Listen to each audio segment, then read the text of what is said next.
عشاء کی نماز پڑھ کے جیسے ہی میں مسجد سے باہر نکلا، مسجد کو تالا لگایا، لائٹیں شائٹیں بند کر کے میں باہر نکلا ہوں تو 3 لڑکے جو بائک پہ بیٹھے ہوئے تھے تو میں نے ان کو سلام بلایا، انہوں نے میرے سلام کا جواب دیا۔ میں نے کہا کھانا شانا کھایا؟ کہتے جی بالکل کھایا ہے۔ موبائل پہ مصروف تھے، وہ سکرولنگ کر رہے تھے۔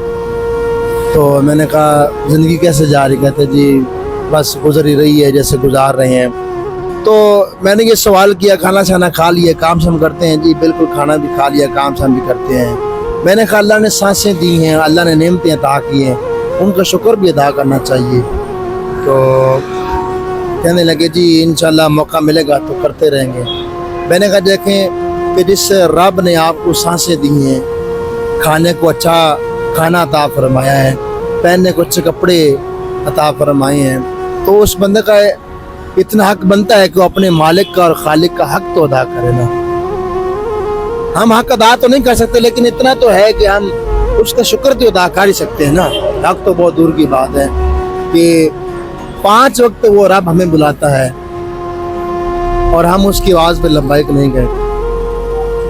جہاں ہم کام کرتے ہوں، وہاں کا افسر ہو، وہاں کا مالک ہو، ہمیں اگر بلائے اور ہم جانے میں تھوڑی تاخیر کر دیں تو نوکری سے نکال دیتا ہے، ہمیں غصہ ہوتا ہے، ہمیں اپنی اوقات یاد دلا دیتا ہے۔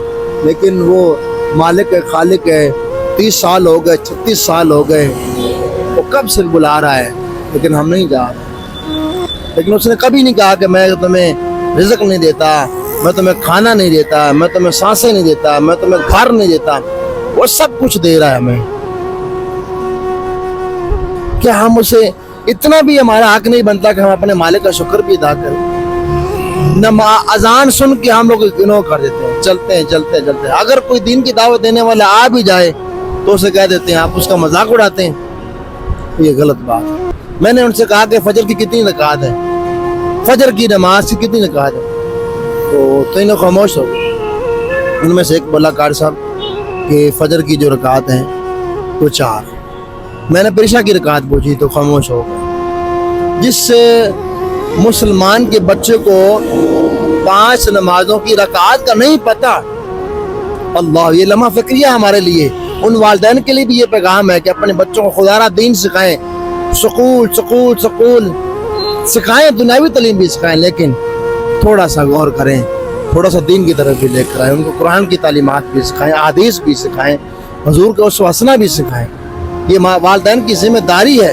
اللہ تعالیٰ مجھے اور میرے تمام دوستوں کو صراط مستقیم پہ چلنے کی توفیق عطا فرمائے۔ ویڈیو اچھی لگی ہو تو لازمی شیئر کریں، کیونکہ دین کی بات پھیلانا صدقہ جاریہ ہے۔ اللہ تعالیٰ ہمارا حامی و ناصر رہے، آمین ثم آمین۔